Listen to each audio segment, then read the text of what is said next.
at home. Stories that no one would ever tell you about. But here at the Stories Untold, we're here to give you stories that are unfiltered and uncut. Today we are having a very interesting story of a young girl called Thando. She actually was able to come out of addiction without having to go to rehab. She is very interesting for me, but I want us to today to actually get a close up and understand the story. Keep it locked. Stories Untold. Sure. Yeah.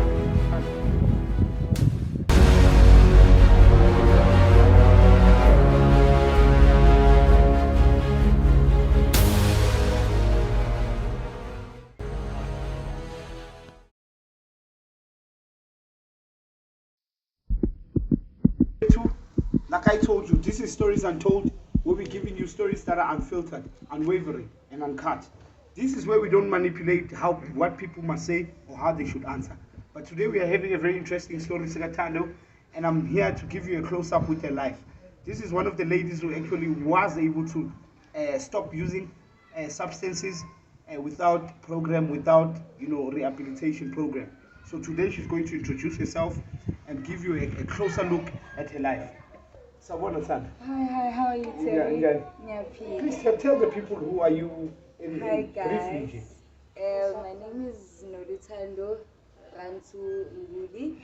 I'm a singer, a dancer, a poet. I'm a 17-year-old who was able to conquer crystal meth without going to rehabilitation or any program whatsoever. So yeah, I'm just a bubbly person. I love art.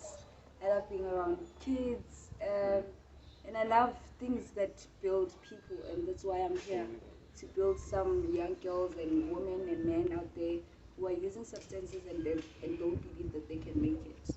All right, okay, quite interesting. So, Mina, I like to start at the grassroots. They say that using of substances or taking drugs is actually suppressing a problem that you might have. Do you have maybe a story, or do you have like a background that you can give us that says, okay, this is what made me to use? Yeah, okay. To be honest, I grew up as a bubbly child with a loving mother and a loving father.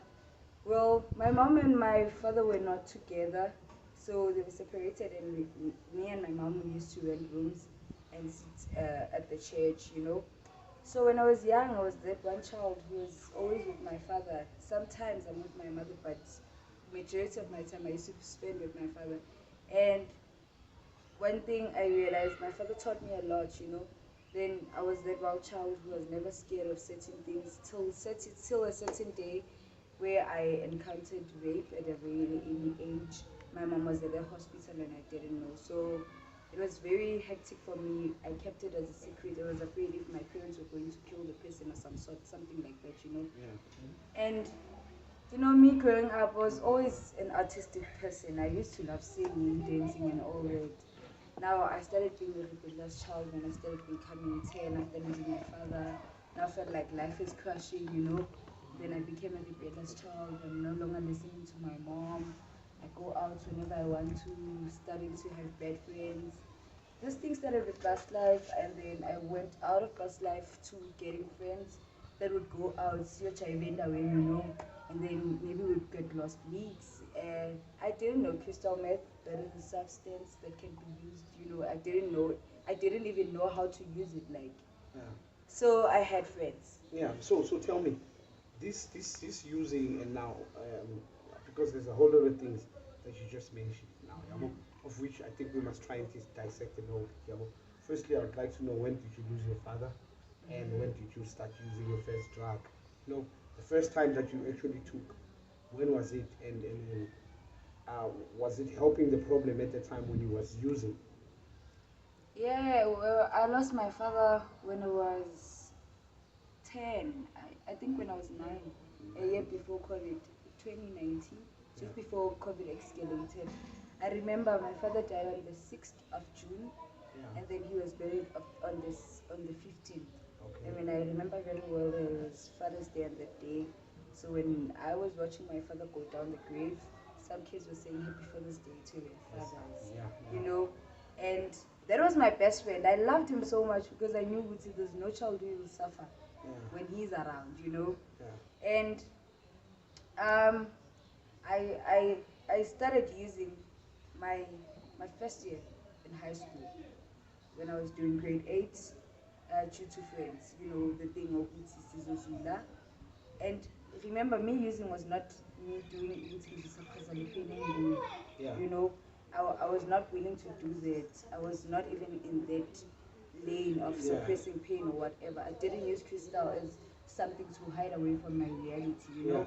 But one thing I used it for is it was to fit in, to be honest. I tried to fit in. That's one of the things, It was peer pressure, and I was the youngest in my group, you know. We were friends and I was the youngest, and we used to steal phones, you know, sell it. So one time we sold the phone to a crystal snowman, you know, and then now we are being told, "Man, figure lapaya, we get there now. My friends are chilling. They know this, you know. They've been telling me about this. I don't take it like something that can hurt somebody or can ruin somebody's life. But when I see their brothers and I can see, which okay, this thing hurts someone, but in certain manners, not in every way, you know. Depends how rough you use it. And now I saw my friends, this name man, he's using crystal, he smoked, and then my friends were like, "Hey, look, Shai Wanda. They've been there, they've done that, they know how to use it." I've never been there, remember. The only thing I know is weed, you know.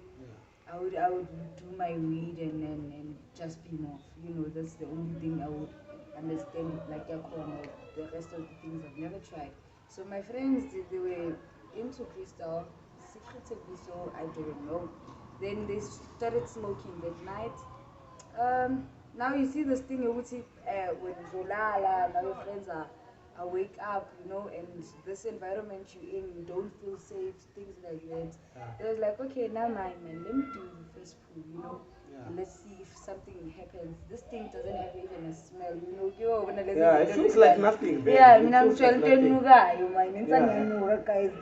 This thing doesn't smell. Like why? You can do it in the plane. So my friends, they toots me. We call tootsing each other there. You know, they toots me first time. Second pool, they toots me again. I'm like, guys, this thing is not going anywhere. Practically, when I'm saying this thing is not going anywhere, that is where this thing is actually working. Now, I didn't know the rules of a crystal method, which you're not allowed to swallow, whatever. Now I swallowed. And I vomited at the same time. After swallowing, I vomited and then. But you I'm like, guys. In the meantime. So tell us more. So grapefruits, dried fruits are very nice. So they told me the way Moshe Span so you can't expect me to master something that I learned just few minutes ago. So when the buyer got there, feel very excited, got the phone. After buying the phone, he bought the phone approximately with 800. Then we took out 100 rands out of that money and we were like, no, let's buy this. You know, just for fun, let's buy it for ourselves. We bought it, we went out, we went to a Renji farm, started smoking, you know, doing bad stuff. My mom would look for me for weeks, but then it wouldn't be easy for me. Okay, at what age is this? I was 12. 12 years old. I wouldn't lie, I was very young, and people wouldn't realize. Some would think I'm 18. I wouldn't lie. I would lie and say I'm in matric, and you wouldn't say I'm lying. Because my body was, I remember. I'm a child. I was a giant baby back then, you know. All right. I was a giant baby, and I was so smart to the extent that I could lie and you could believe me, you know. So I used that to my advantage of, you know, being that strong and bold, and learned how to talk back at some people. But my journey with crystal meth was not easy. You know, I shouldn't lie and say it was easy. Even my friends, when they would leave me in Orange Farm, I would find myself stranded, you know. At points, I would thank God that I didn't turn out to be some girl that was used by men, but some men in my life played a role of saving me, you know. I remember my first year, as I told you, that was smoking crystal 2 years. My first year smoking, I remember it was hectic but fun at the same time. Yeah. Yeah, mnandi buhlungu le ndlela. So I remember very well when I would come back la endlini and maybe ngihlale 3 days. La ngizizwa ngathi sengiyile emandleni, I would pick up myself. Gone. Yeah, that's what it means. Yeah. Sinini, I would come back futhi endlini ngizizwa ngathi ngisemandleni. Gone. Now, and we had this thing yokuthi besingabhemi every day or every month, yabo.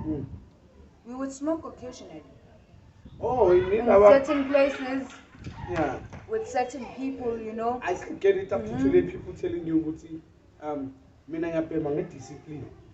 There's no discipline in smoking. There's no successful smoking. Yeah, but at the end of the day, smoking and you know. Yeah. Okay. So we used to be those ones who believe that we smoke decent.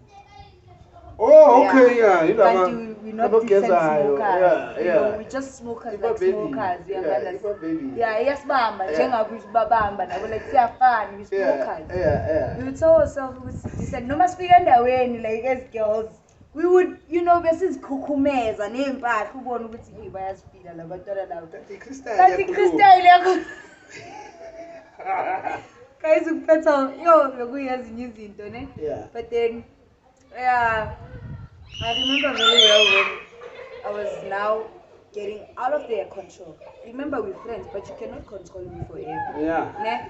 Now I'm getting out of their control. I'm doing this. Remember, so and then sometimes I had this thing of I would be made to feel small because I'm the youngest. Yeah. And I hate somebody who makes me feel small. Yeah. So what thing is police understand? Yeah. Now I'm getting out of their hands. And remember, my mom knows that these two are my friends.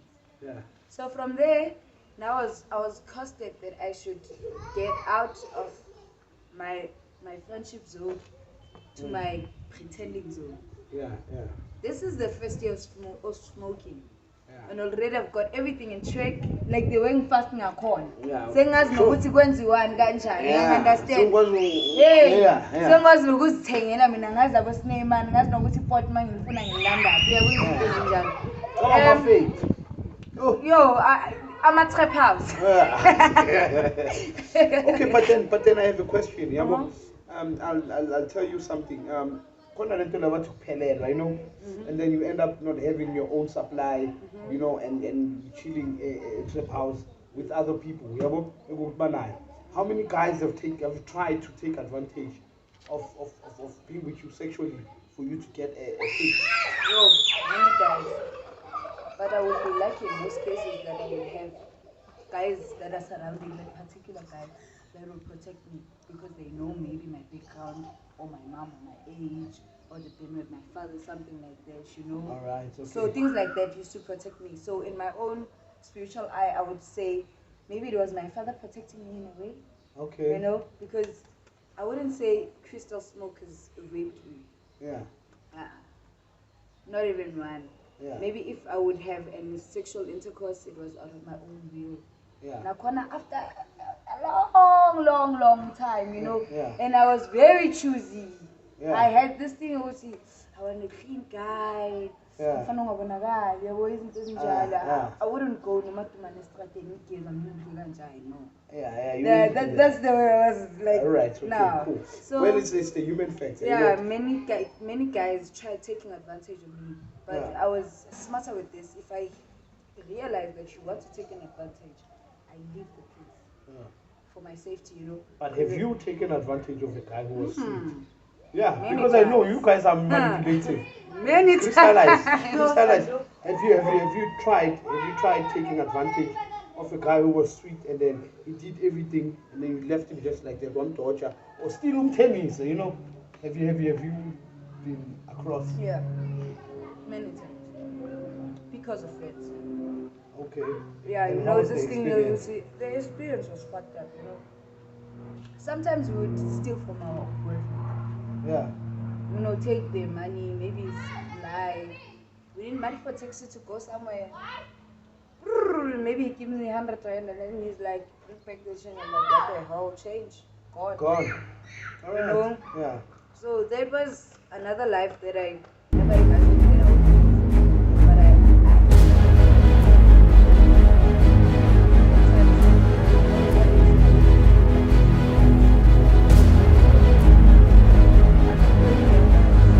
But begging once we done, you know. All right. Yeah. So that was my problem maybe in that time because I would prefer to steal.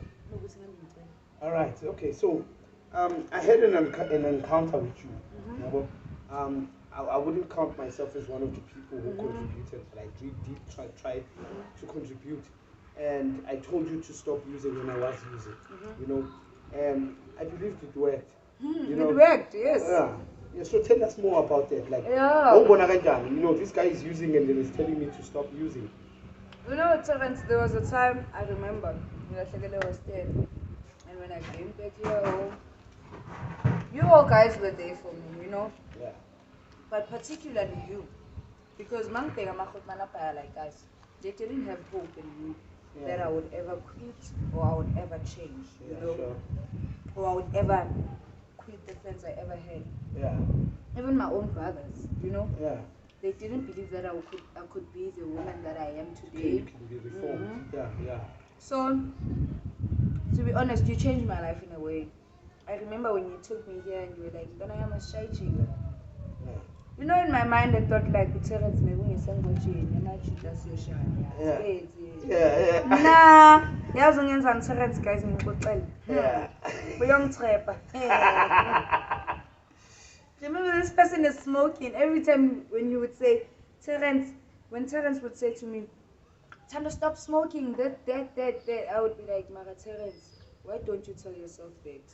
Yeah. Because I had this mentality of, I don't smoke every day, remember? Yeah. I don't smoke always, yeah. I mean, I'm a decent smoker. Yeah. So, that he capitalized on, would say, okay, you think you're a decent smoker, you're not. Let's see if you are, you know? He took me to Brother Bob's place. I remember my first time entering, I saw like weed, cigarettes, you know, Rizlas, and I was like, yes, fucking marastin. Yeah. I sat down, I was like, okay. I sat down and I was like, guys, I greeted Ninja Nyapila, I sat down. Terence went out and came back and asked if I friend Pokotis and went out again. When he went out, I was like, Skefzol, remember this person is an old man. Yeah. Old enough to be my father. Yeah. I'm now saying Skefzol because where I'm coming from, I'm used to no smoking. There's no age restrictions or whatever. Even though they are, but we lie about our ages as women and then approximately you lose respect, you know, because you used to talking to elders the way you want to talk to them. You know, you use vulgar language, whatever you want to use. It's like Skefzol. In my face was Nara. Yeah. You know? And instead of this man to shout at me or say harsh things to me, he gave me the weed, iviga, nerizla, neskep, you know? Yeah. And then manglong krapa. Now the space is talking to me, you know? Now I can see it's an artistic place. There's drawings, there's all that kind, you know, and Rasta form pictures of Bob Marley, Burning Spear, Haile Selassie. And now the thing that came out of my mouth was like, I want to know about Rasta. Then he was like, what do you want to know about Rasta? I said, if I can know everything about them, then I would be fine. Then he said, it takes time to know things about Rasta, but it depends on how passionate you are on learning, you know. Then he realized that minute and day, which, okay, we have a special case that we need to attend to. Then he told me, Wuti, one day you will come back, but I don't know when, you know. Terence came, took me, says, yes, when I saw your payment. Don't I am a uzo. And then now he starts being, he never asked me at my age. He thinks I'm like 20 something. He was like, this thing is 15. I was like, yeah. I'm actually 14, turning 15. Yeah. Hell no. I remember the night. Yeah. Yeah, but Hell over and no. above that, just to let the people know, Soweto Cliptown Youth actually is an official sponsor of the Stories Untold now. They are the ones who are actually making this possible, the recording and stuff. They actually helping with the youth in and around Cliptown and Soweto. They're helping with social issues that we have in our communities. I mean, Brother Bob has been there from 1987. Soweto Cliptown Youth has been there from 1987 up to today, still working with social problems, especially from a disadvantaged community, Cliptown. So let's big up Brother Bob for pushing Soweto Cliptown Youth. So you can carry on.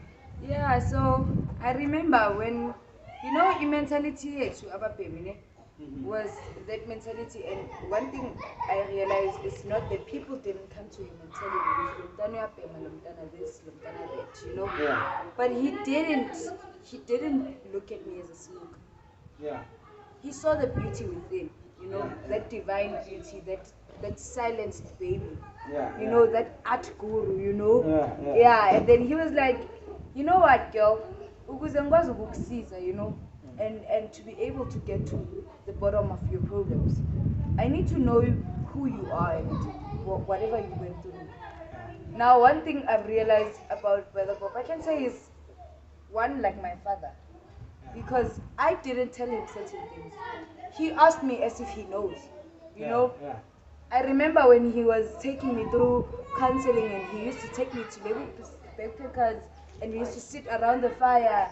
Then I would tell my stories and tell my stories to the fire, Yeah. And he would tell me every time when I tell my stories to the fire that let the story burn in the fire, so that you heal, And I used to burn everything that used to hurt me, that I didn't like, whether it happened today and maybe tomorrow I have a day around the fire, then I go and then I'll talk to the fire. That's how I conquered. I conquered spiritually. Interesting. With his help, Yeah, let me tell you something. Addiction is actually a spiritual problem that needs a spiritual solution. So, it is because our lives are unmanageable, because we have fallen into a spiritual malady. So now, in order for us to bounce back, we need a spiritual awakening. So that's actually the process. The rehabilitation process now is to help capture one who's really out of control, like myself. One who wouldn't have time for that, plus the environment in which we are in. You mess up a lot that you end up thinking there's no hope where you live, because the people actually don't believe in you, and then you find no one to talk to. Everyone thinks you are there to scam them. Yeah, I understand. It's the environment and the education behind substances and addiction on its own that is a problem for us to actually reach there. But I'm glad that you actually found your spiritual awakening, and then I want you to tell us about what you do today. Today I'm a proud teacher. Okay. Yeah. Remember when I was smoking, I quit school, and decided, I no, to be honest, let me not put smoking in school. I hate the system and everything. You just hate the system. The way school is, I just hate it, Yeah. But I took a decision that going back to school is step number one, because I cannot teach kids and be like to them, go to school. We're all 16 now going to school. Yeah. So right now I'm a dance teacher. I found back my calling, which is poetry and singing. All right. I'm a church guru, Apostola, Yeah. I'm always there, and I'm a Rasta queen, guys, Yeah. I believe in Africanity, I believe in diversity, in unity, and in who we are. And to be honest, it took two men to change me, which is Terrence and Brother Bob. I never forget the men that introduced me to that man, and the men that showed me the way. Yeah. So the two of them did a very great job in me, in not handing me over to vultures or selling me, They had a choice to do that. Remember, this person was using, so he knew people who would buy girls, and stuff like that. You can't say that. Not on record. Okay. I just want to quickly thank you very much for actually opening up with us and actually giving us your story. I'm truly humbled and thankful at the very same time that we do recovery. Recovery is possible. This is Stories Untold. Do you want to close it for me? Stories Untold? Guys, this is Stories Untold. At Facebook is Stories Untold. At Terence Sikwambani. At TikTok is Stories Untold. At Terence Sikwambani. At YouTube, then you'd start by saying at Terence Sikwambani Stories Untold. Then you'd find us. Yay! Thank you.